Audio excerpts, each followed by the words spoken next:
Bueno, ¿cómo les va? Listo. Bueno, y vamos a terminar ya el tema de termodinámica. Ya hemos visto 4 clases hasta ahora. Recuerden que la primera clase fue hablamos pues del general de conceptos como calor, temperatura. Hablamos de los mecanismos de transferencia de calor, que dijimos pues que no es más que energía térmica que se está transportando después de una parte a otra. Hablamos también en esa clase del denominado calor específico y dijimos que es una especie de inercia térmica por el hecho de que un material, el calor específico es propiedad de materiales, material que tenga un calor específico alto tiene una resistencia alta a variar su temperatura como resultado de suministrarle o de perdón, digamos retirarle energía térmica. Eso fue pues básicamente lo que se vio en la primera clase de ese tema o de este tema de termodinámica.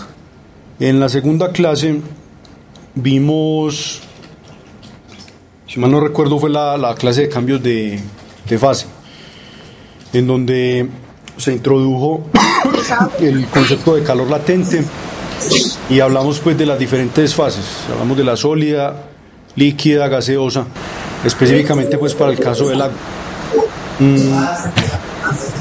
Recuerden que hablamos del hecho de que para transformar material de una fase a otra se requiere el denominado calor latente, que siempre está destinado a ¿qué? Precisamente a eso, a cambiar de fases, y no tiene como consecuencia el calor latente que cambie la temperatura en la muestra pues determinada. Sí, van a hacer una pregunta. Profe, lo estaba saludando que... Ok. No, en serio. Llegué tarde y la dejaba pena interrumpirlo, pero... Fresco. Bueno, entonces estábamos hablando del calor latente que se introdujo pues en la segunda clase y hablamos de estar relacionado siempre con transiciones de fase. Bueno, hablamos de las diferentes transiciones, como por ejemplo la fusión, que sería pues paso del sólido a líquido. ¿Cuál otras transiciones hay? Hablamos de 6. O sea, la fusión, lo contrario pues a la fusión, que sería ¿qué? Evaporización. ¿No? Evaporación sería el paso de ¿qué? ¿De qué fase a qué fase? Líquido a gaseoso. Exacto. Si estamos hablando del agua, pues el de líquido a sólido sería la congelación, ¿cierto? ¿Cuál otra tenemos? ¿Cuál otra hablamos? Recuerden que también hay transformaciones de fase de sólido a gaseoso sin necesidad de pasar por la líquida, ¿cierto? Entonces ahí estaríamos hablando de ¿cuál? La sublimación. ¿La cuál? Sublimación. Y la contraria sería de gaseoso a sólido, que se llama ¿cómo? Se conoce como deposición o cristalización. Ahí faltaría una, que es ¿cuál? La de gaseoso a líquido, que es la condensación. Entonces eso fue básicamente lo que se vio en la segunda clase. En la tercera clase se vio con algún grado de detalle la parte de la radiación, que se equipara pues siempre a la producción de ondas electromagnéticas, específicamente en el caso de un bombillo incandescente, que como el nombre pues lo indica, simplemente funciona con un objeto que se calienta lo suficiente como para que éste empiece a emitir ondas electromagnéticas visibles para el ojo humano o percibibles al ojo humano. En general pues la mayor parte de ondas electromagnéticas no se pueden percibir con el ojo humano, Hablamos de la llamada ley de Stefan Boltzmann, que me habla de la potencia radiada por un cuerpo y de la dependencia que hay de ese factor con la temperatura del cuerpo. Otro factor como lo es el área superficial que está emitiendo la energía, y además de una constante que es la llamada constante de Stefan Boltzmann, y de un factor de emisividad que depende del material y me dice qué tan buen absorbente y emisor de energía es el cuerpo, el material pues determinado del que está hecho el cuerpo. En la clase pasada, recuerden qué fue lo que vimos. Las leyes de la termodinámica. Las leyes de la termodinámica, haciendo pues como un poco más de énfasis en la parte de la segunda ley. La primera ley de la termodinámica habla de que el equilibrio térmico que hemos mencionado ya varias veces. Entonces nos dice que si dos cuerpos, un cuerpo A está en equilibrio térmico con un cuerpo B, y además tenemos un cuerpo C, un tercer cuerpo que está en equilibrio con el B, eso quiere decir que el A y el C están también en equilibrio térmico. Es decir, si tenemos dos cuerpos que están en equilibrio térmico con un tercero, esos dos primeros cuerpos van a estar en equilibrio térmico entre sí. Esa no es la primera ley, sino la ley cero de la termodinámica. La primera ley ya se refiere a la ley de conservación de la energía pues para sistemas de muchas partículas.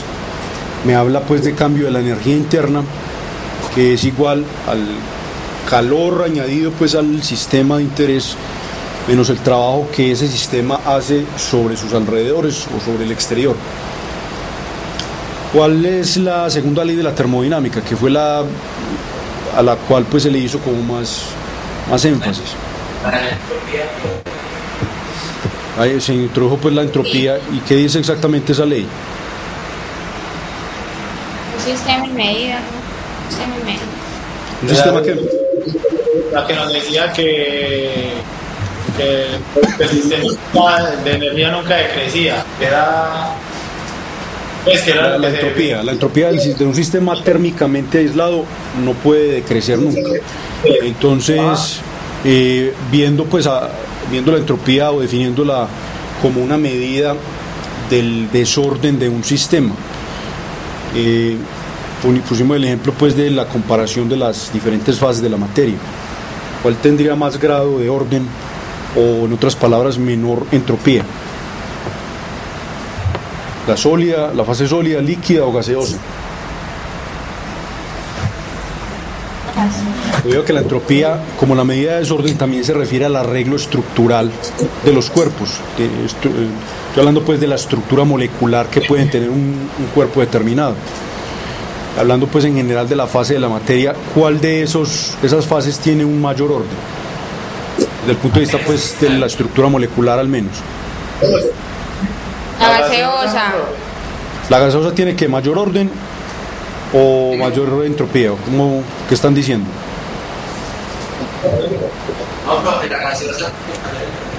La gaseosa tiene un mayor grado de desorden, o sea que podríamos asociarle una mayor entropía a esa fase, ¿cierto? En la fase gaseosa tenemos un montón de moléculas independientes que se pueden ajustar a cualquier material o cualquier contenedor que las contenga. En cambio, la fase líquida tiene un grado un poco más alto de orden, y la fase a la que podemos asignarle una mayor o una menor cantidad de entropía sería ¿cuál? La fase sólida es la que menor desorden tiene, la que más orden tiene, entonces tiene menor entropía. Exacto, podríamos verlo desde ese punto de vista. Bueno, ya la tercera ley de la termodinámica, recuerden que tiene que ver es con la relación que hay entre temperatura y entropía, y nos dice que a medida que nos acercamos al cero absoluto, la entropía también va a tender a cero, ¿cierto? Entonces, es una de las razones por las cuales no es alcanzable la temperatura de cero absoluto, porque eso requeriría que tuviéramos que alcanzar una entropía igual a cero. Una entropía infinita para poder... una entropía infinita no. Si en una parte del universo nosotros logramos alcanzar la temperatura de cero absoluto, eso requeriría que en otra parte del universo estuviéramos creando un desorden infinito o una entropía que fuera infinita. Debido a que si alcanzamos el cero absoluto en una parte, eso quiere decir que en esa parte la entropía va a ser igual a cero. Y para compensar eso deberíamos crear una entropía infinita en otra parte del universo, tomando el universo pues como, digamos, como un gran sistema, aislado térmicamente. El ejemplo pues que se puso fue el de, o más bien, para ilustrar esa parte de la entropía, el ejemplo fue lo que le dio el título a la presentación, que es el aire acondicionado. Recuerden que el aire acondicionado es un dispositivo que se conoce como bomba térmica y que tiene funciona con qué tipo de flujo de calor, flujo natural o no natural. Flujo no natural, que bueno, eso no se va a presentar espontáneamente, sino que se necesita precisamente la bomba térmica, que en el contexto del aire acondicionado no va a estar violando la segunda ley de la termodinámica, que sería una de las consecuencias del flujo no natural de calor, de frío a caliente, debido a que en una unidad de aire acondicionado hay algo que está respondiendo por una entropía extra, que es precisamente la energía eléctrica con la que funciona el compresor del aire acondicionado, recordando pues las diferentes partes que son básicamente evaporador, compresor y el condensador. El evaporador viene a ser ¿qué? El cuerpo frío, pues o más bien está en el cuerpo frío, que es el interior de la habitación. El compresor es el que me salva la segunda ley de la termodinámica por medio de la energía eléctrica con la que funciona, debido a que el compresor hace trabajo sobre un fluido que es el fluido de trabajo, y es el que va a sufrir transformaciones de fase pues con el funcionamiento de la bomba. Sí. Profe, el compañero tiene una pregunta. Tengo dos preguntas, profe. Cuando se comprime una porción de materia, la temperatura de esa porción de materia aumenta. Sí, debe aumentar aumenta la presión y la temperatura. Profe, la otra pregunta es, ¿qué es un cuerpo caliente? ¿Un cuerpo qué, perdón? Caliente. Un punto caliente, ¿qué es? ¿Cómo definir un punto caliente? Un punto caliente. No estoy familiarizado con ese término. ¿Un punto caliente en qué contexto o qué? Él quiere decir como un cuerpo caliente. No, lo que pasa es que ya hablamos de temperatura, ¿sí? Que la temperatura es la energía térmica promedio de una sustancia o de un cuerpo, ¿sí? Hablamos del calor, que el calor es un flujo de energía térmica, ¿sí? Sí. Entonces, si una nube es lo mismo que el calor, lo mismo es independiente del calor, independiente de si pues caliente o frío, pues tiene temperatura baja o alta, el calor es flujo térmico. Entonces, ¿qué es un cuerpo caliente? Aquel que despide flujo térmico. Por ejemplo, el sol. Lo que pasa es que estrictamente hablando, uno no habla del... Eso de, a ver, caliente, cuerpos calientes, cuerpos fríos o cuerpos que tienen mucho calor, sería pues como en el contexto digamos, del lenguaje cotidiano, pero estrictamente hablando, se habla de calor es simplemente con energía térmica en movimiento. Si somos estrictos, no sería correcto pues decir este cuerpo tiene tanto calor. Esa parte pues de decir el cuerpo tiene tanto calor o está muy caliente sería pues ya, digamos, más aplicado a la cotidianidad. Yo lo digo es porque, por ejemplo, hablamos de la habitación, ¿sí? Se dice que cuando uno prende el aire acondicionado para extraer calor de una habitación, el interior de la habitación es un punto frío, ¿sí? Pero sin embargo, viéndolo desde un punto de vista, no hay que cuando hay una preferencial de calor desde un cuerpo, es decir, si un cuerpo es caliente, pues expulsa energía térmica, ¿ves? Dirección preferencial a la propuesta hacia el exterior de este. Entonces, si la habitación se está desprendiendo de manera artificial, bien sea por el agua térmica, sí. flujo térmico, pues que la habitación podría consumir. No le entendí la última parte, no se está escuchando bien. Dígame otra vez. Profe, lo que pasa es que, a ver, de pronto, quizá esos términos no existan, o no sé qué pasa, pero entonces yo, por ejemplo, asocio, hombre, los cuerpos que emanan mucha energía térmica, crean un flujo térmico hacia el exterior, pues uno dice, hombre, estos cuerpos son calientes, y el sol, ¿sí o qué? Irradia calor hacia el exterior de este mismo.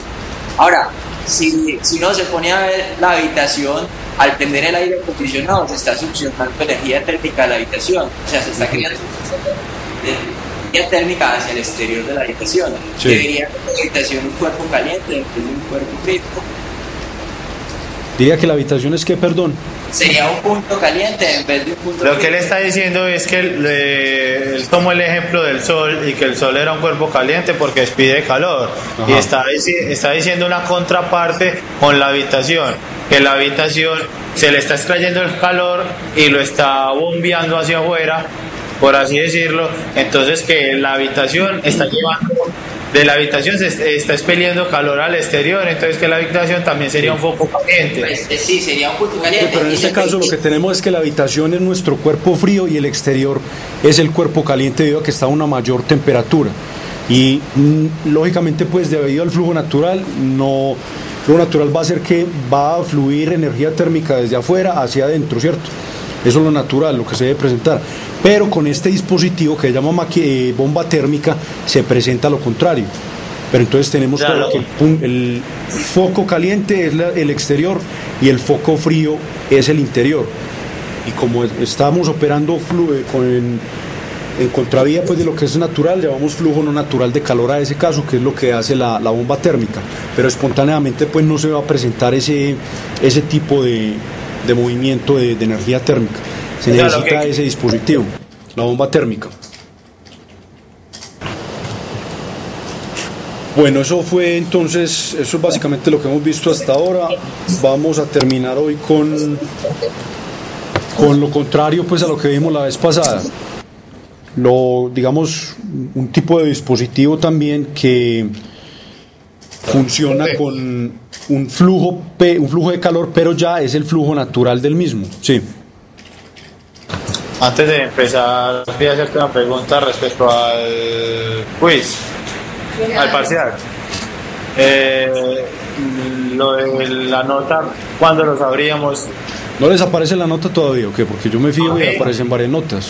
Pues aparecen todas las notas ahí. Profe, la verdad yo me metí hoy, pues hoy como a las 8 o 9 y me metí a ver, me parecía parcial, un intento, y donde viene el cosito de nota no hay nada. No hay calificaciones. Bueno, en ese caso, pues si no les aparece, tendré que mandarlos en un archivo de Excel, por ejemplo. Pero me extraña, pues, porque debería aparecer la nota ahí en la plataforma. Voy a volver a fijarme a ver si es que hay algún problema con eso.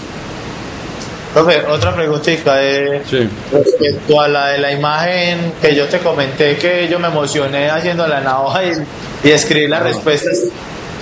Pues, si no me caí en cuenta, pues, que no eran las preguntas que me estabas haciendo. No les aparecía la imagen, ese es el problema, ¿cierto? Ajá, pero yo te mandé un escaneado. En caso pues de que no les apareciera la imagen, habría que, no sé, pues eliminar el punto, darles el crédito por el punto, pues porque estaba defectuoso pues el cuestionario. ¿De acuerdo? Bueno, pues, profe. Ok. Bueno, gracias. Bueno, entonces les hablaba del dispositivo pues que se va a tratar hoy así de manera pues muy general, que es la máquina térmica. Y sería, por ejemplo, es lo que se tiene en el motor de un automóvil. Disculpen un momento, yo les paso a la presentación. Ajá. A ver, el título pues que se le da a la presentación es automóviles. Sin embargo, nos centramos simplemente en la máquina térmica, que en este caso pues del automóvil se refiere es al motor del mismo, específicamente a cada uno de los cilindros de un motor de automóvil. Ahí no se tiene sino otra cosa que una máquina térmica.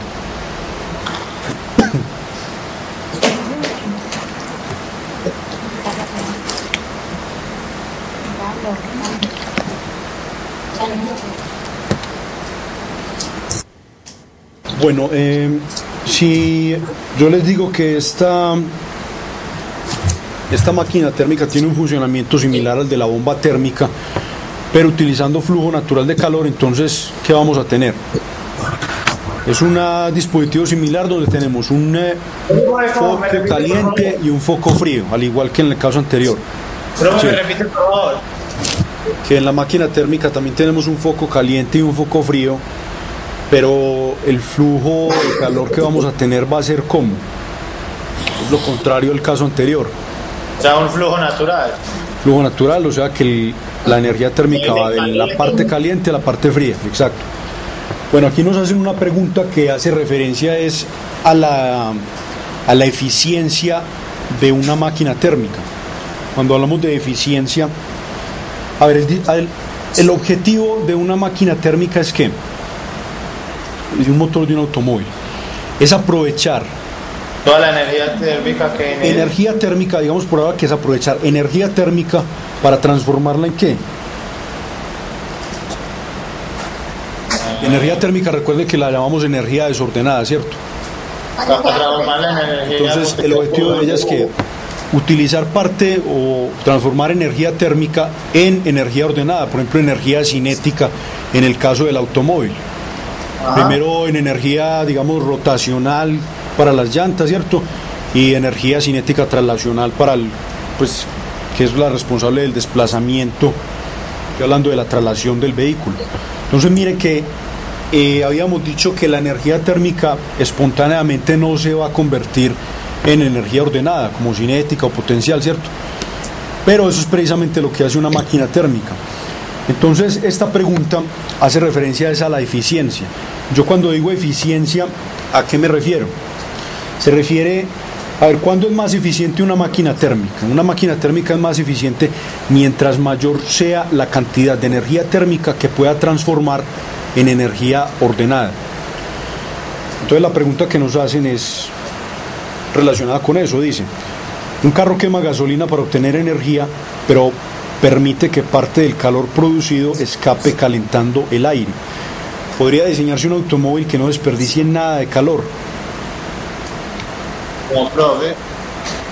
Es decir, que toda esa energía térmica en tránsito, que va de un foco caliente a uno frío, se transforme toda en, digamos, en trabajo, pues, ¿cierto? Profe, no se podría porque Sería el sistema perfecto, profe. sería un flujo natural. Igual estamos hablando de que la energía térmica es energía cinética a nivel molecular. Si encontramos una forma de absorber toda esa energía cinética y que no se perdiera nada, yo creo que sí sería posible. Exacto, no se puede, no es posible transformar toda esa energía térmica en tránsito en energía ordenada. Perdón. Bueno, la respuesta entonces es la B, no se puede. Inclusive una máquina térmica ideal es cuando digo ideal, pues es algo que no, en la práctica no va a existir.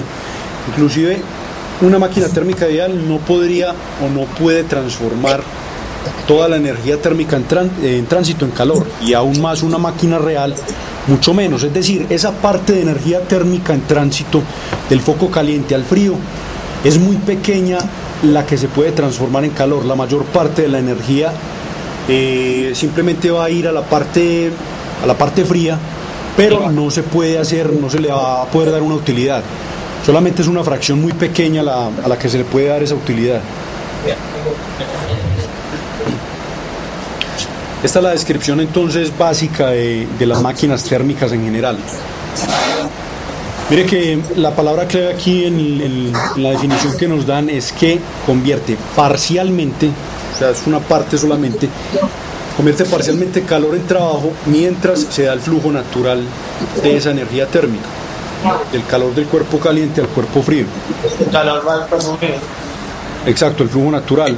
Ahora, recuerden que ese flujo natural no va en contra de la segunda ley de la termodinámica, como si iría o va en efecto el flujo no natural. Recuerde que la vez pasada vimos el ejemplo resaltamos el hecho de que una unidad de energía térmica va a causar mayor cambio ¿en dónde? ¿En los cuerpos fríos o en los cuerpos calientes? Una unidad de energía térmica. Va a causar más en los En los cuerpos cuerpos fríos. fríos. En los cuerpos fríos, por ejemplo, si se le quita una unidad de energía térmica al cuerpo frío y se lleva a la parte caliente, ¿qué pasa con la entropía del cuerpo frío? Disminuye de manera notable, pero ¿qué pasa con la entropía del cuerpo caliente cuando llega a esa unidad de energía térmica? Aumenta, pero de manera leve. Aumenta muy poco, ¿cierto? Entonces, el flujo no natural de calor tendría como consecuencia una disminución de la entropía, lo que va en contra de la segunda ley. Y ahí es donde en el funcionamiento de una bomba térmica se hace necesario algo que me responda por la cantidad extra de entropía que tiene que generarse. Bueno, esta máquina térmica no tiene ese problema. El flujo natural siempre va a tener como consecuencia un aumento de la entropía pues en el sistema compuesto por ambos cuerpos, el frío y el caliente. Cuando hablábamos de la bomba térmica, no se están sacando unidades térmicas pequeñas, se están sacando unidades térmicas. Luego se comprime mediante la materia compresor. Al comprimirse la materia, la cantidad de temperatura va a aumentar, unidad de volumen. Entonces, aumentar la temperatura por unidad de volumen. Entonces, ¿dónde está el problema? ¿Se estaría qué, perdón?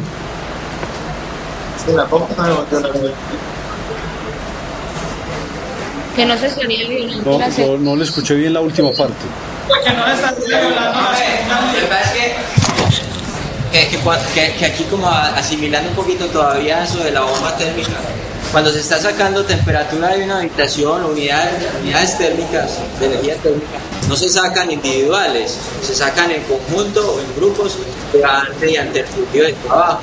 ¿Sí? Sí. Luego, esas cantidades en conjunto, al comprimir el fluido de trabajo, la temperatura promedio, es decir, la energía térmica promedio, la temperatura de ese fluido va a aumentar. Sí. Potencial para que esta energía se pueda disolver en el exterior, se pueda disipar en el exterior. Estás hablando de la parte cuando se está comprimiendo el fluido de trabajo. Sí, al comprimirse entonces se aumenta la temperatura. Exacto. promedio. Ahí aumenta la temperatura del fluido y también está aumentando pues la presión en el mismo. Y eso va a favorecer, bueno, y por el hecho de que se está haciendo trabajo sobre el mismo, quiere decir que se le está, hay una conversión de energía eléctrica, que es con la cual funciona el compresor, en energía térmica que va a quedar ¿dónde? En el fluido de trabajo, ¿cierto? Esa es la energía térmica extra que tiene el fluido de trabajo, además de tener la que le arrancó, pues, entre comillas, ¿a quién? A la habitación, la que le extrajo a la habitación. Pero en realidad la energía térmica no sería extra, sería la misma, solo que en menos volumen. Está más concentrada. Luego sí va a haber más producción de calor por el trabajo de la máquina. Es decir, Sí, va a haber más energía térmica por el trabajo de la máquina. Bueno, aquí está el esquema entonces, uno muy parecido al que vimos la vez pasada, hablando pues de la bomba térmica. Miren que aquí tenemos nuestra región fría, la región pues azul que aparece aquí. Está la región caliente, aquí tenemos pues lo que llaman la máquina térmica representada por este círculo. Y miren cómo se tiene esta flecha que representa el transporte de energía térmica. Del flujo natural. Ustedes recuerdan que en la vez pasada, en el esquema, esta flecha tenía qué dirección, la contraria, ¿cierto? Aquí se tiene el flujo natural, o sea, de caliente a frío. Y también recuerden que en la vez pasada teníamos que esta flecha, o no teníamos una flecha, sino que teníamos como una especie de entrada aquí, que era como una potencia adicional que se explicaba pues con la energía eléctrica. Aquí tenemos una salida, es decir, esta flecha verde sería la energía aprovechada con el funcionamiento de ese motor o de esa máquina térmica. Es decir, es la energía ordenada que podemos sacarle a ese tránsito de energía térmica. Solamente Exacto. una parte pues muy pequeña. Sí, van a preguntar algo. Miren que bueno, aquí nos dicen, identifiquemos cuáles serían las regiones frías y las regiones calientes. ¿Cuál sería la región caliente? La región caliente, o el foco caliente, es simplemente el interior del cilindro. Ustedes saben que los motores tienen varios cilindros, los motores pues de automóviles. En cada uno de esos cilindros hay una mezcla pues de aire y de combustible que sufre una combustión. Esa región, el interior de cada uno de esos cilindros, es nuestra región caliente. La región fría, ¿cuál sería? Simplemente el aire pues exterior. Digamos, miren que aquí nos la identifican con esta parte. Nos dicen que la región fría es el aire fuera del exhausto. El exhausto, pues, a propósito, es una palabra que ustedes no van a encontrar en el diccionario. Es una palabra pues que viene del inglés. En español pues lo correcto debería decir digamos el tubo de escape, ¿cierto? Entonces esa región a la que van a parar los productos de la combustión, y me refiero a la combustión pues de la mezcla de aire y de gasolina en los cilindros, esa región a donde van a parar esos productos es la región fría. Aquí nos hablan pues de los motores de combustión interna. Nos ocupamos, el ejemplo pues que tenemos es el de combustión interna, debido a que se da una combustión adentro de la máquina térmica, a diferencia pues de los motores de combustión externa, que hablan de que las fuentes de calor, es decir, un foco frío y un foco caliente, siempre están afuera de lo que es la máquina en sí. Este es el resumen pues de la bomba térmica en esta diapositiva, lo que vimos la clase pasada. Pues tenemos flujo natural, esto pues yo lo acabo de decir básicamente todo. El flujo no natural de calor disminuye la entropía y la conversión de trabajo en calor aumenta la entropía. Entonces ya sabemos de dónde viene ese trabajo, en la parte pues del aire acondicionado. Y en últimas vamos a tener que no hay violación de la segunda ley debido pues al aporte pues de la energía eléctrica en el contexto pues del aire acondicionado. Ahí están los dos esquemas. Entonces es importante pues que los entiendan ambos, entiendan las diferencias de los dos, asocien a cada uno pues ya sea el flujo natural o el flujo no natural. En inglés pues está la bomba térmica, recibe el nombre de heat pump, y la máquina térmica recibe el nombre de heat engine.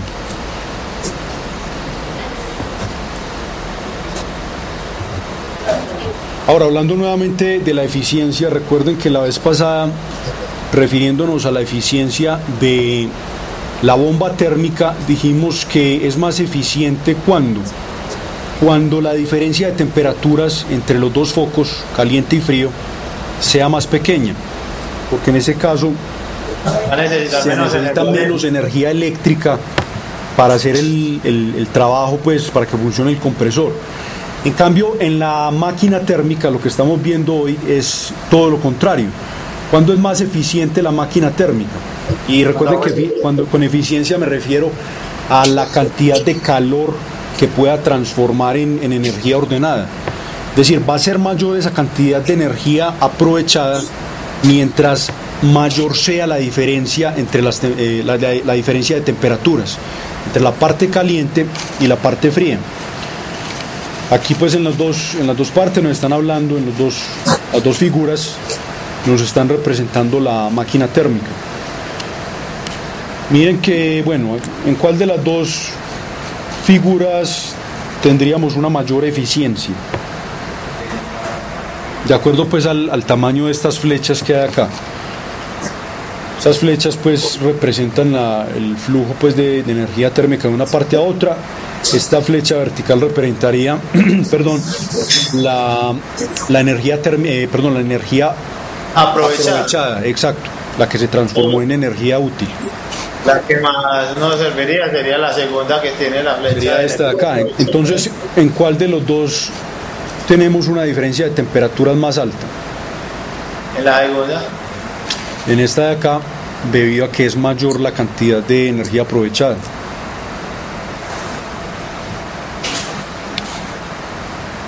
A ver, aquí ponen un ejemplo de un tipo de motor diferente al que estamos hablando, debido a que estamos aquí representado es un motor de combustión externa, perdón, a diferencia de los motores con los que funcionan los automóviles, que son motores de combustión interna.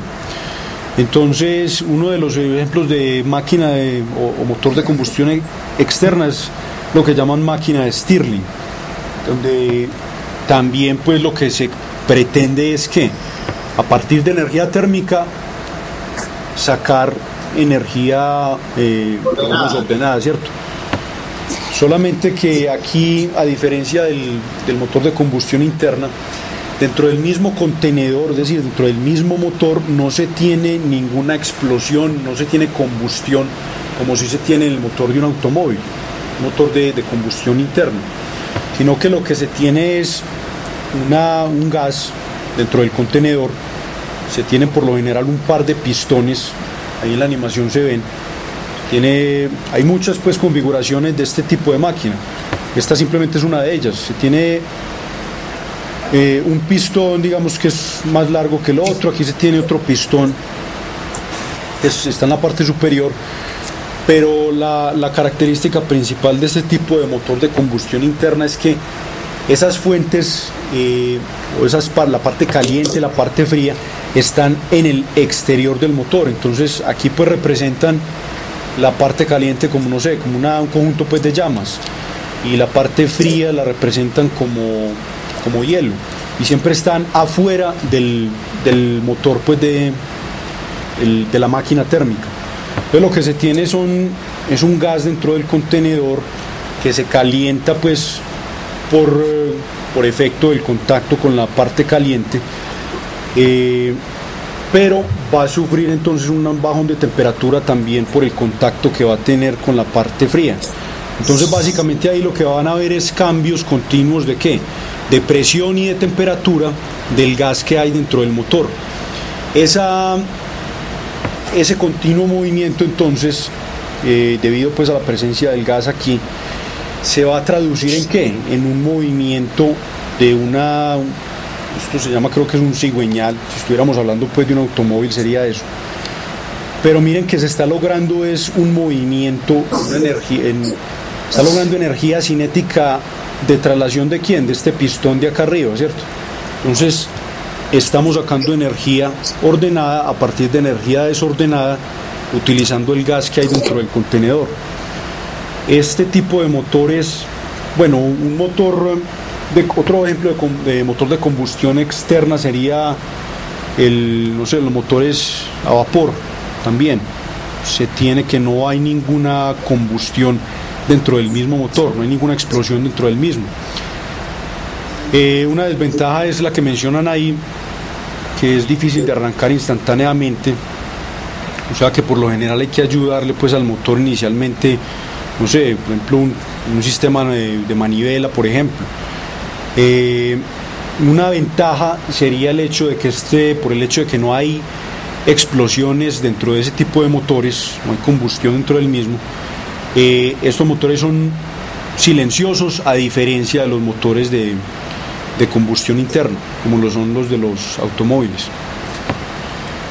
Ahora, el tipo de motor del cual vamos a hablar es el de combustión interna. Profe, ese motor del gas que hablaba no es lo mismo que el motor de vapor, las máquinas de vapor. Una máquina de vapor, sí, es un motor de combustión externa, así pues como el que presentan aquí. Este es un tipo de motor que llaman máquina de Stirling, pero la máquina de vapor también es un motor de combustión externa, donde pues el fluido sería el vapor. Bueno, en el motor de combustión interna, aquí aparece pues el inventor del mismo. se produce un ciclo que se divide en 4 tiempos. Entonces hablaremos pues específicamente del motor de 4 tiempos, que es por lo general el tipo de motor con el que funciona el automóvil. Entonces ya identificamos cuáles son cada uno de los focos: foco caliente y el foco frío, ¿cierto? El foco caliente es el interior del cilindro donde se presenta la combustión, y el foco frío es el aire exterior, a donde van a parar los productos de la combustión. Entonces ahí están las 4 fases o los 4 tiempos de este tipo de motor. Entonces hablamos de la admisión, hablamos de la fase de compresión, la fase de explosión, que sería la fase en la cual precisamente el motor está cumpliendo su cometido. Ahorita miramos por qué. Y la fase de escape, que es la última. Entonces en la fase de admisión, ¿qué se hace? El cilindro se llena de combustible, o se tiene pues una mezcla de combustible y de aire. Posteriormente esa mezcla se va a comprimir. Ahora la mezcla la comprime el pistón del cilindro. Es un pistón móvil. La fase de explosión, ¿qué pasa ahí? Ya hay una combustión dentro del cilindro. ¿De quién? De la mezcla de combustible y de aire. Y en la última, que es la de escape, los productos de la combustión se expulsan o van a parar al aire exterior. Ahí están en la figura pues los 4. Miren que, bueno, el cilindro funciona con el pistón. Esta parte de aquí es precisamente ese pistón. Mire que tiene un movimiento traslacional, que la dirección pues la indica esta flecha anaranjada aquí. Pues en la fase de inducción va moviéndose hacia abajo, y en la que sigue iría hacia arriba. En la explosión vuelve a moverse hacia abajo, y en la de expulsión se mueve hacia arriba para expulsar los gases producto de la combustión hacia el exterior. Entonces miremos cada una de esas fases. Entonces puede verse, por ejemplo, como ahorita, cuando una sustancia se calienta, aumenta su volumen, pues por explosión térmica. Entonces, por decir, los ingredientes ahí, el combustible y el oxígeno mezclados, sí, al la explosión, calentarse eso, se expande. Exacto. Ellos se van a expandir, y en ese instante es donde se está cumpliendo el objetivo de la máquina térmica. ¿Por qué? Porque ahí los gases, esa mezcla pues de combustible y aire que está ardiendo, están haciendo trabajo ¿sobre quién? Sobre el pistón directamente.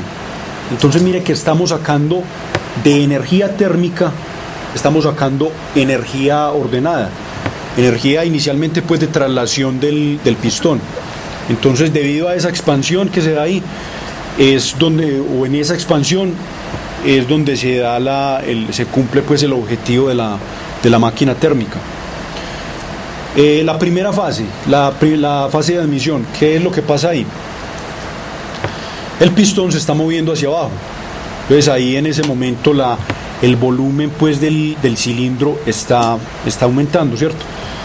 ¿Qué va a pasar ahí? Hay una válvula en el cilindro que deja pasar el aire, y hay otra válvula que le inyecta el combustible al cilindro. Entonces lo que se tiene es una mezcla pues ahí. Ahora, ¿quién está haciendo trabajo sobre quién en esta fase? El pistón está dejando que esa mezcla llene el cilindro. Luego entonces el trabajo lo está haciendo el motor, y específicamente el pistón, ¿sobre quién? Sobre la mezcla de aire y combustible. ¿Cuál es la fase que sigue?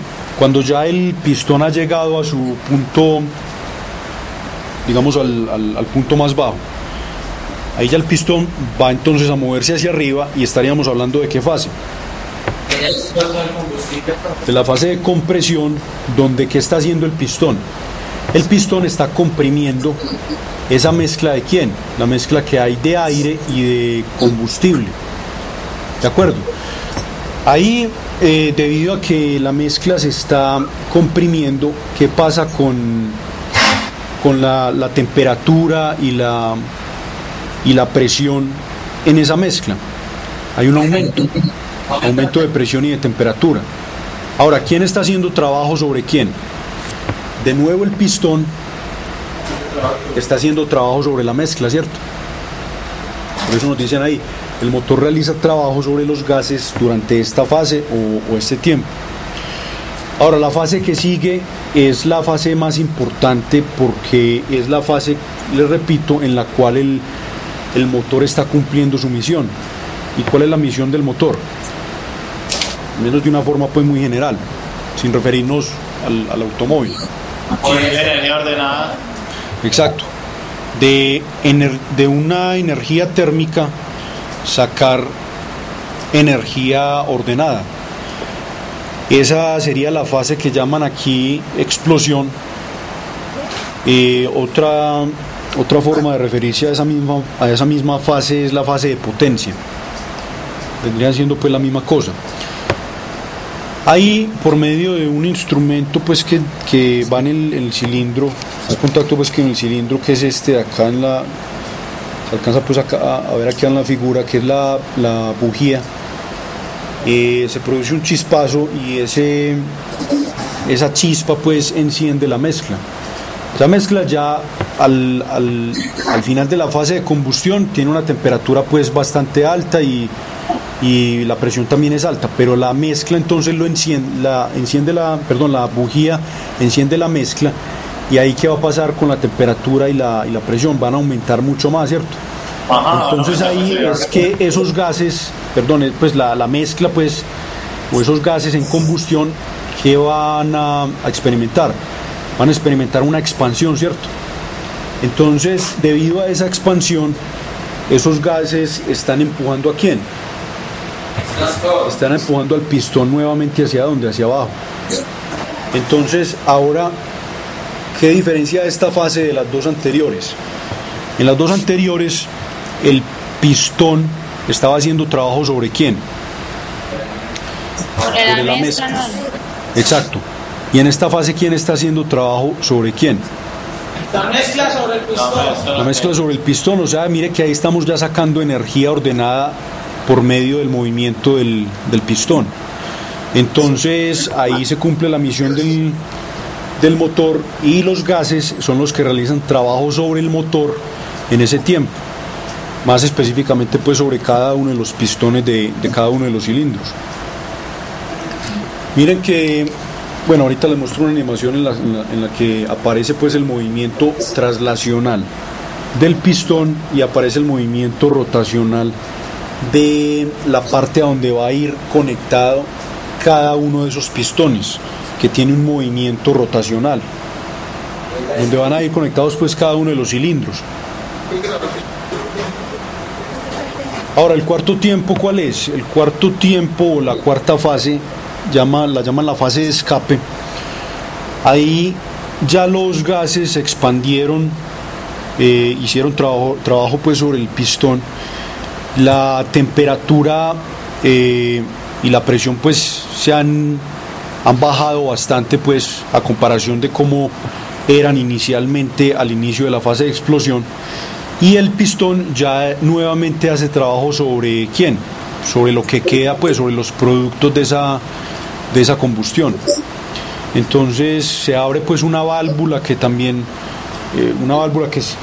que se encarga pues de expulsar los gases al exterior, y nuevamente el motor es el que está realizando trabajo sobre los gases. Entonces recuerden que solamente en una de las fases los gases están haciendo trabajo sobre el motor. ¿Cuál fase es esa? La explosión. La fase de explosión. En el resto de los tiempos o fases, el motor siempre está haciendo trabajo sobre la mezcla. Entonces la más importante sería la explosión. Ahí, le repito, se cumple pues el cometido del de la máquina térmica, en este caso pues del motor. Les mencionaba ahora la palabra exhausto, pues a manera de curiosidad. Esa palabra, recuerden, pues les dije que no la encontraban en el diccionario, pero viene de esta palabra en inglés, exhaust, que se refiere pues a la fase de expulsión.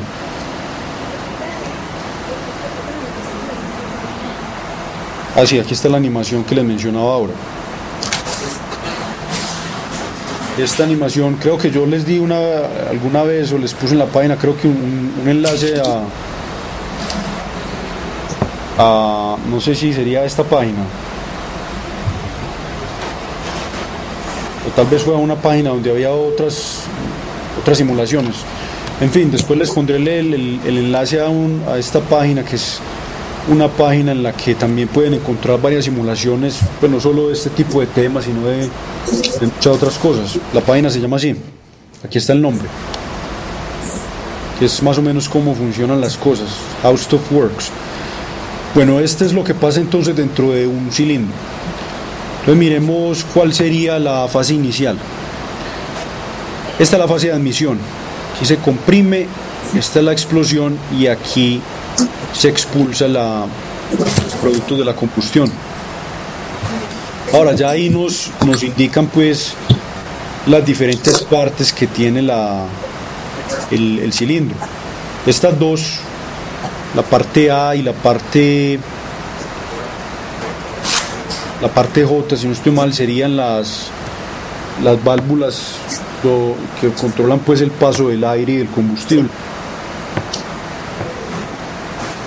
Y también se encargan pues de expulsar el combustible después de la combustión.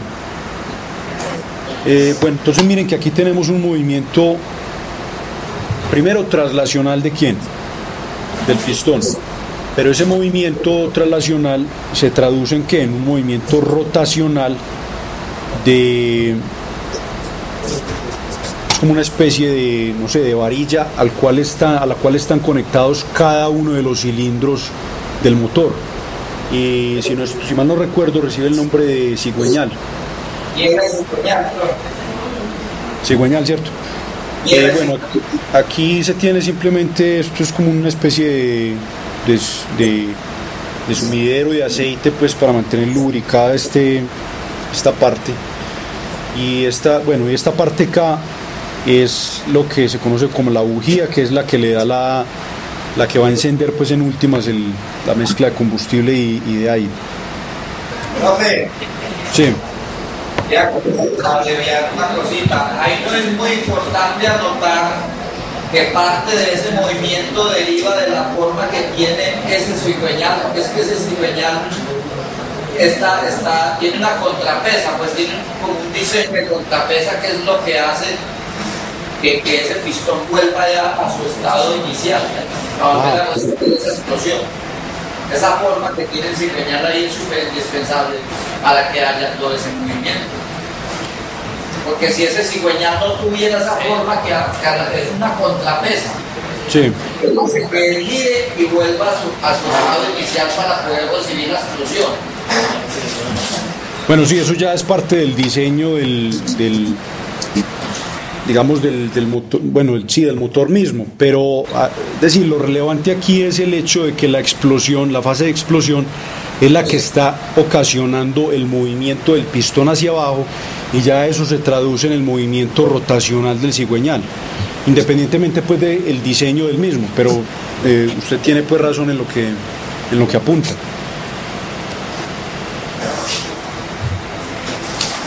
Pero usted, respecto a lo que dice el compañero, si no hubiera gravedad, no funcionaría. Si no hubiera qué, perdón. Gravedad.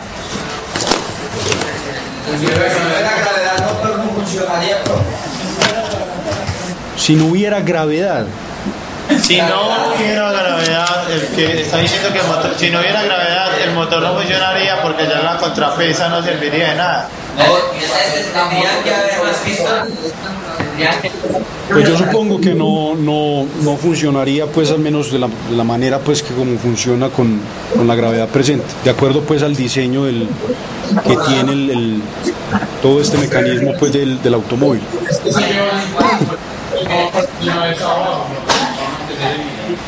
Pues si usted le para la gravedad, si usted le quitara la gravedad en el momento que está girando, sí, pero él le está diciendo que esté en reposo sin gravedad, ese coso no tendría función alguna. Lleva un pulso que hay en la física. Si ese cigüeñal no tuviera esa forma que tiene de contrapesa, él no voltearía. Esa contrapesa lo que hace es bajarlo con un pulso y va a hacer subir a que el pistón vuelva allá. Eso ahí creo que necesitaría de varios pistones para que cuando yo lo explotara,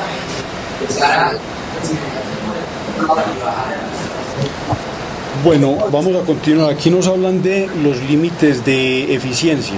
Ya nos habíamos referido pues a la eficiencia anteriormente con la pregunta inicial. Nos preguntaban que si se podía pues utilizar toda esa cantidad de energía térmica en tránsito, se puede transformar en energía ordenada. Entonces ya mencionamos pues el hecho de que no puede ser así, sino que al contrario es muy poca la cantidad de energía que puede ser aprovechada, aunque puede aumentar cuando la diferencia de temperaturas entre los dos focos, foco caliente y foco frío, sea más grande. Es decir, podemos aumentarla cuando tenemos que hay mayor temperatura dentro del foco caliente. Cuando los gases quemados pues alcanzan una mayor temperatura.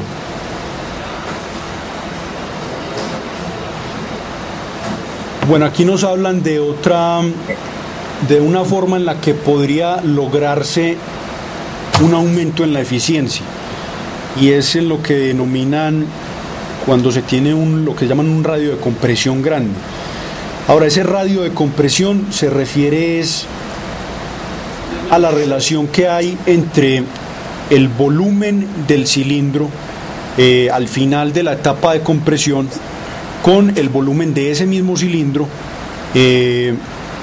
al inicio de la fase de compresión. Al inicio de la fase de compresión, el pistón, ¿dónde va a estar? Va a estar en su posición más baja, ¿cierto? Entonces ahí el cilindro va a tener su volumen máximo. Al final de esa etapa o fase de compresión, el cilindro va a tener su volumen mínimo. Entonces la relación entre esas dos cosas, el volumen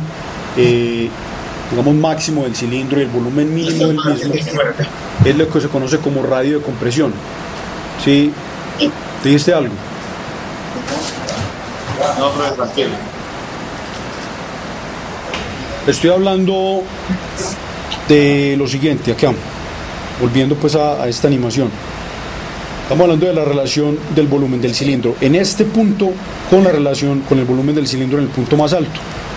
Volviendo pues a las figuras, estamos hablando del volumen del cilindro en este punto, el inicio de la etapa de compresión, con el volumen del mismo cilindro en este punto, al final de la decompresión, o lo que es lo mismo el inicio de la fase de expulsión. Entonces, mientras mayor sea esa relación, mayor es lo que se denomina la razón de compresión o radio de compresión. Aquí, por ejemplo, nos ponen algunos ejemplos de radios de compresión para diferentes tipos de automóviles. Entonces nos dice que, por ejemplo, para carros normales se tienen radios de compresión de 8-1 o de 12-1. ¿Qué significa ese 8-1?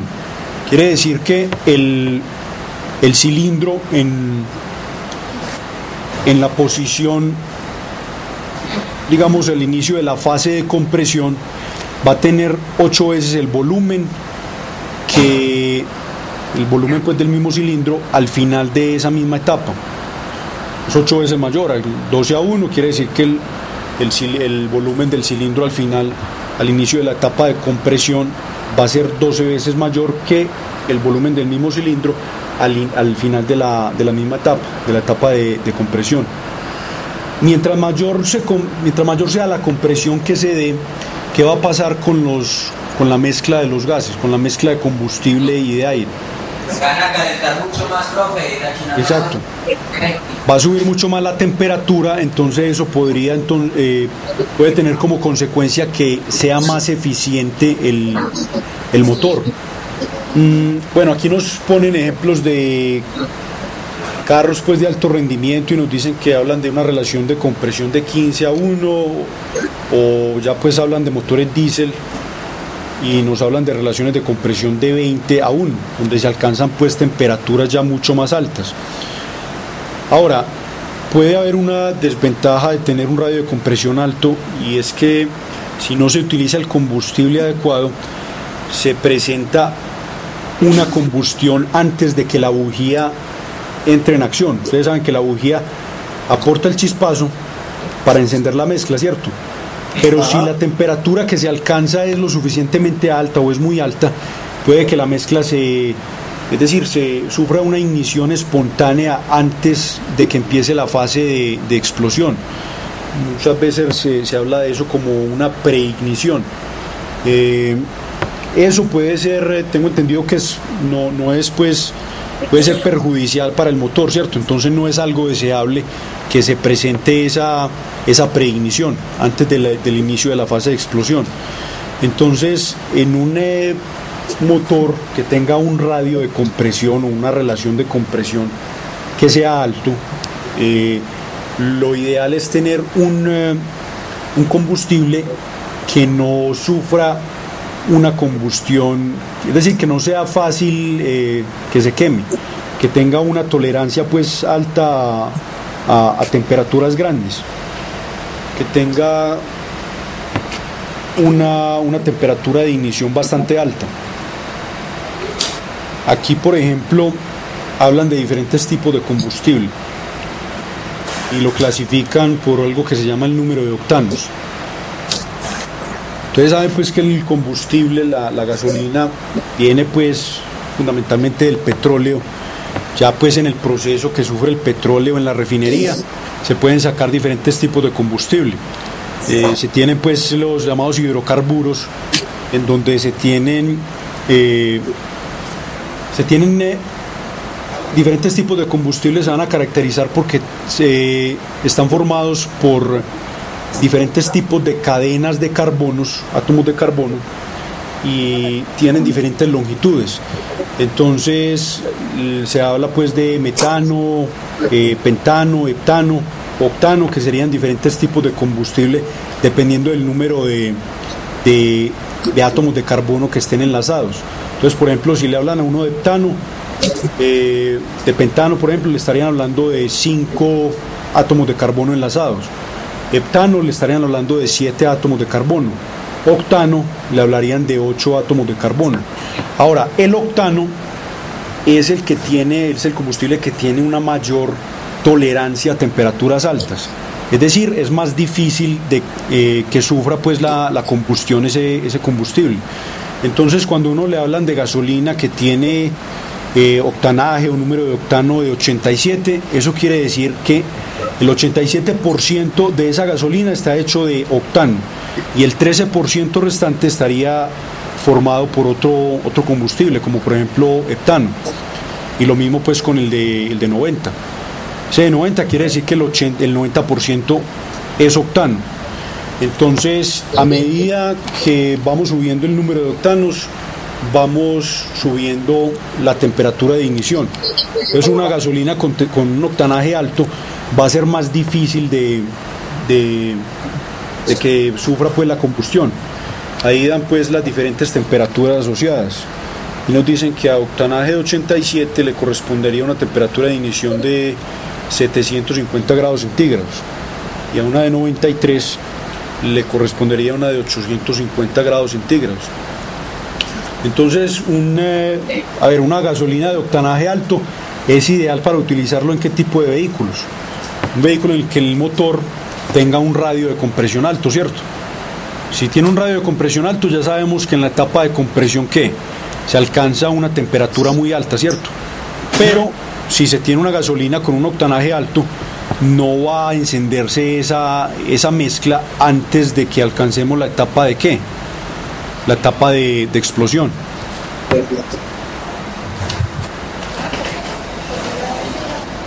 Bueno, aquí nos presentan las diferentes etapas pues gráficamente de nuevo, diciéndonos cómo se comparan pues cómo serían las presiones y las temperaturas en cada una de esas fases. En la fase de admisión, la presión, ¿cuál es? Simplemente el pistón está dejando entrar el aire, ¿cierto? El aire y el combustible. Entonces la presión aproximadamente es la presión atmosférica. Y la temperatura es también aproximadamente la temperatura ambiente. ¿Qué pasa en la etapa que sigue?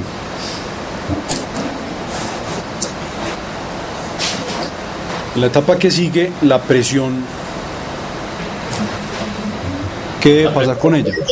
La presión y la temperatura aumenta porque los comprimieron.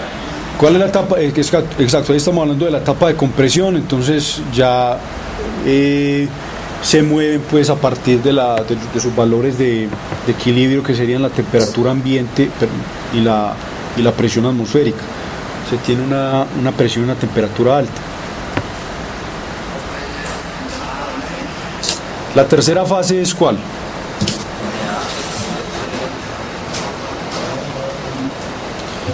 Es la fase de explosión, ¿cierto?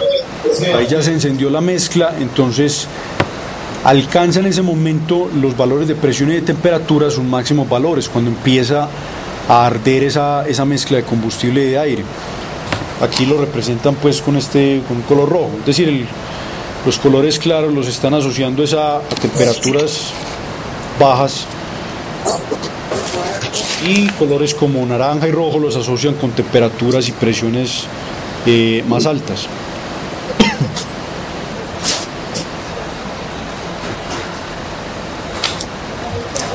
Ahora, esta que presentan aquí, esta etapa sigue siendo la etapa de explosión, pero ya cuando los gases se han expandido pues cierta distancia, han obligado pues al pistón a moverse cierta distancia, ya entonces empiezan a bajar nuevamente los valores tanto de presión como de temperatura, aunque todavía siguen siendo pues valores altos.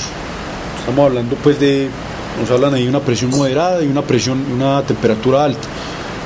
La presión sigue teniendo pues un valor que es mayor al valor de la presión atmosférica, sin embargo.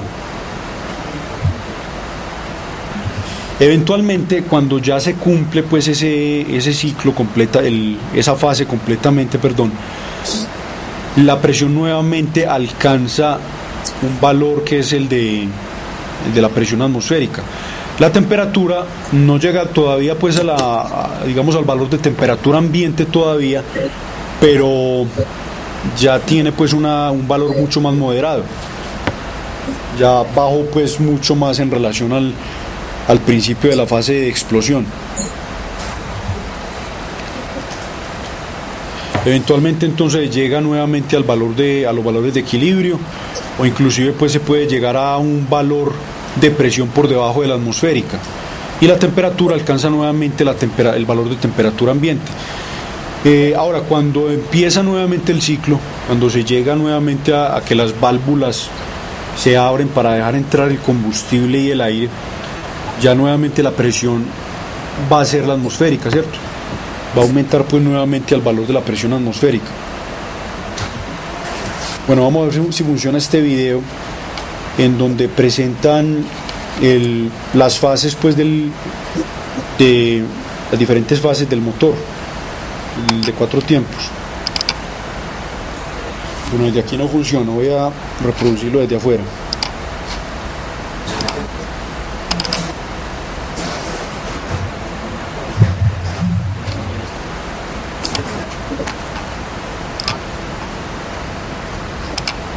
Aquí está.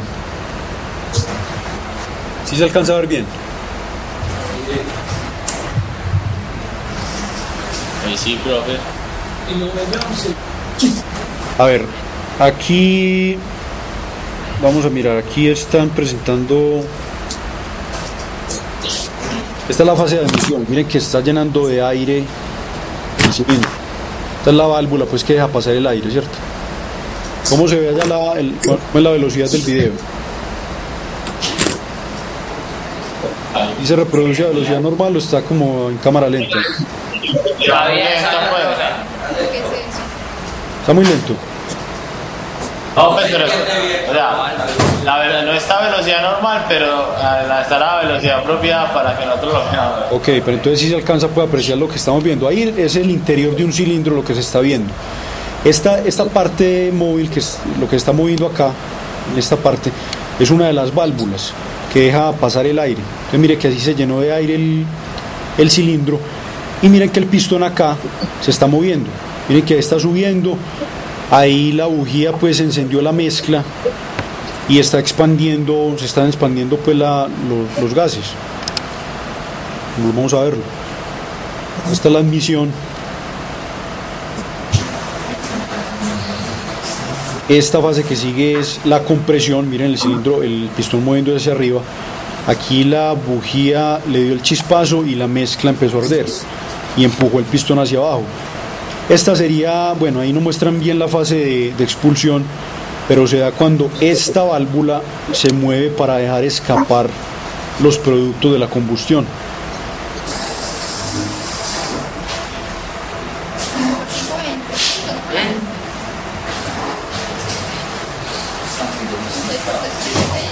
Sí, esa imagen está muy bacana.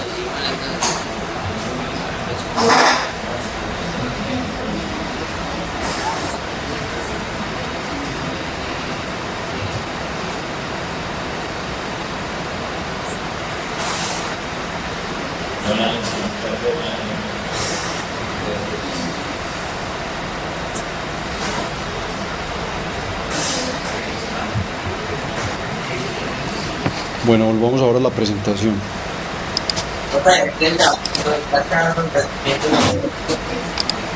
Perdón. Ya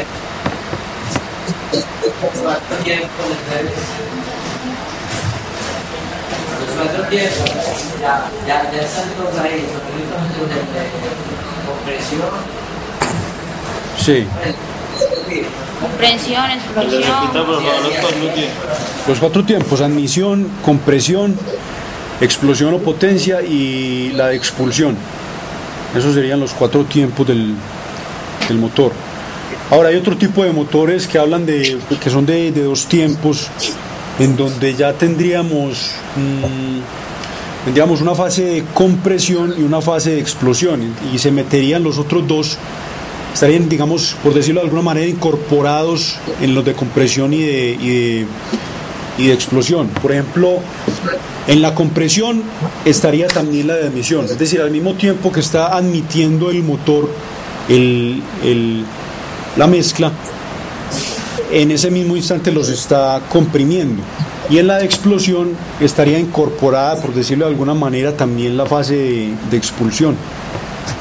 Yo creo, no tengo claro bien en qué tipo de dispositivos se utilizarían, pero anteriormente creo que se utilizaba mucho en las motos, ese tipo de motor.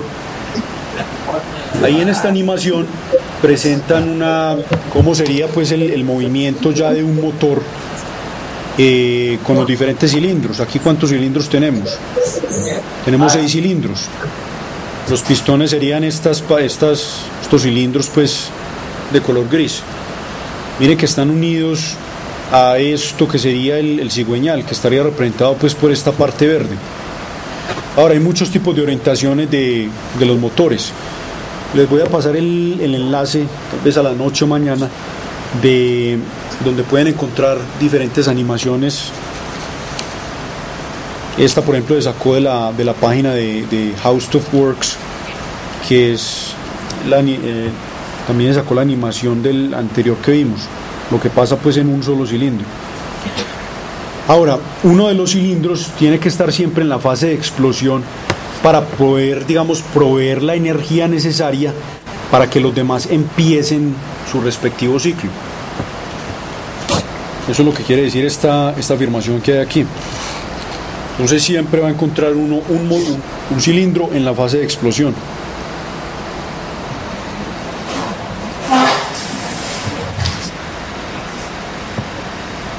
Aquí nos hablan del motor diésel. El motor diésel también es un motor de 4 tiempos, pero la diferencia pues básica con el motor de de gasolina, pues con el que funcionan los automóviles normalmente, es que no se tiene la bujía. No, es decir, no hay nada que provea, que nos vaya a proveer una chispa con la que se encienda la mezcla de combustible y de aire. Entonces, ¿cómo se enciende la mezcla? Debido a que el motor diésel tiene un radio de compresión tan alto, mire que en el ejemplo anterior, uno de los ejemplos que nos pusieron anteriormente, aparece que el radio típico de compresión es de alrededor de 20 a 1. Es decir, el volumen del cilindro al inicio de la fase de compresión es 20 veces mayor al volumen del mismo cilindro al final de esa fase de compresión. Entonces, si hay mayor compresión de esa mezcla, ¿cómo es la temperatura y la presión relacionada a la misma? Va a ser mucho más alta que lo que se logra en un carro pues normal, un motor normal. Entonces, debido a la temperatura tan alta que se alcanza, esa mezcla se va a encender espontáneamente al final de la fase de compresión. Entonces no hay necesidad de tener una bujía que le dé una chispa para que encienda la mezcla. Esa es la diferencia pues como básica entre esos dos motores, el motor diésel y el motor pues que hemos estado mirando hasta ahora. Entonces en este no existe la bujía debido a que la temperatura es muy alta y no se necesita para que haya la combustión de la mezcla. Sí, en un carro pues para aprender así pues por polea, moviéndose así mano. Sí, pero entonces por ejemplo en un carro que no se encender una llave, entonces cómo se hace la ignición. ¿En donde no se tiene que, perdón?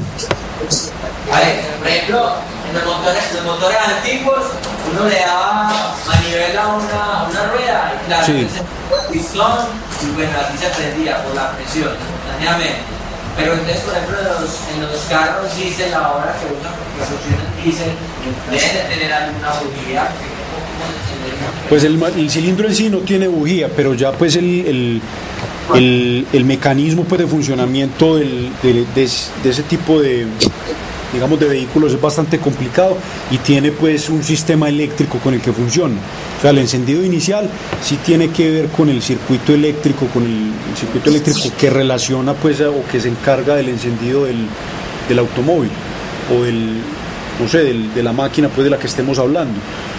Pero ya, como decíamos ahora, pues refiriéndonos al otro tipo de motor, siempre hay uno que está en fase de explosión, ¿cierto? Pero inicialmente cuando el vehículo está apagado, obviamente no se va a tener ningún cilindro en fase de explosión, ¿cierto?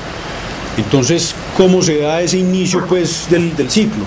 Ya es cuestión de cómo funciona el circuito eléctrico, que es el responsable del encendido del vehículo. Ya posteriormente siempre hay un cilindro en fase de explosión que ya es el que le provee la energía necesaria a los otros para que empiecen pues su ciclo de 4 tiempos, y lo mismo pues se presenta en el motor diésel. Pero en sí el cilindro pues en un motor diésel no cuenta con la bujía. Ya otra cosa pues es el sistema pues eléctrico del vehículo, diferente pues a lo que pasa dentro de cada uno pues de los cilindros.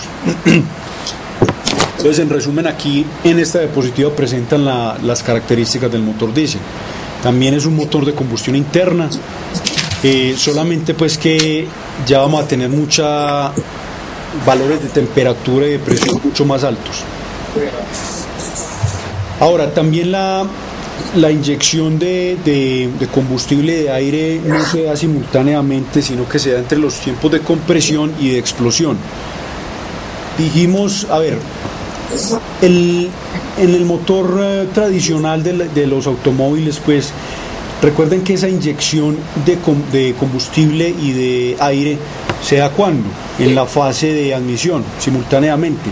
En cambio aquí se da, como nos dicen en la diapositiva, entre los tiempos de compresión y de explosión, es decir, al final de la fase de compresión se inyecta el combustible debido a que la compresión del aire ya ha sido lo suficientemente grande, debido al radio de compresión tan alto que se tiene. El hecho de inyectar el combustible ya provoca entonces una ignición espontánea de la mezcla, sin necesidad pues de que haya bujía. Como dicen acá, se tiene pues un aire supercalentado y ya sabemos pues por qué se da esa temperatura tan alta. El resto pues es la misma, se tiene pues el mismo mecanismo del que hablamos anteriormente. Profe, ahí te dicen el tiempo de explosión, los gases realizan ¿qué? Realizan trabajo sobre el motor. Ya, o sea, Es lo mismo pues que hablamos ahora. Y recuerden que esa es el único tiempo, la única fase del motor donde se presenta eso, que ellos realicen trabajo sobre el motor. En los tiempos restantes que se da, el motor realiza trabajo sobre la mezcla por medio de ¿quién? Del pistón.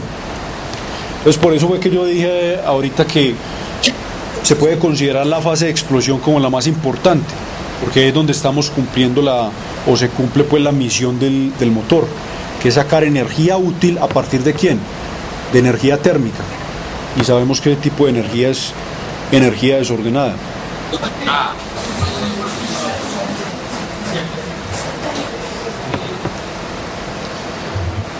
Bueno, y nos rindió bastante. Esta es más o menos pues el resumen de lo que se vio hoy. Recuerden que con esta parte pues terminamos el tema del tercer examen. A manera pues de resumen acá nos dicen que los cilindros expanden el gas caliente para realizar trabajo y se usa flujo natural de calor, a diferencia pues de la bomba térmica.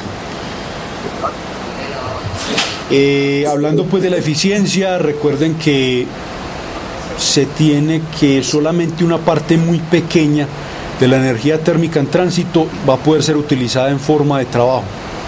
E inclusive una máquina térmica ideal no tiene una eficiencia perfecta, es decir, no todo el calor se puede transformar en trabajo, y mucho menos aún pues en una máquina real. Pero va a ser mayor esa diferencia, o esa eficiencia, a medida que aumente la temperatura entre las dos cosas, entre el interior del cilindro y el aire exterior. Bueno, con esto terminamos, repito, la parte de termodinámica. Ya después de Semana Santa empezaríamos con el tema que es lo referente pues al último examen. Vamos a empezar con movimiento oscilatorio, movimiento ondulatorio, y luego empezamos la parte de electricidad. Entonces eso es todo por hoy y que tengan una feliz tarde. Voy a dar la diapositiva ahí un momentico, profe. Ok.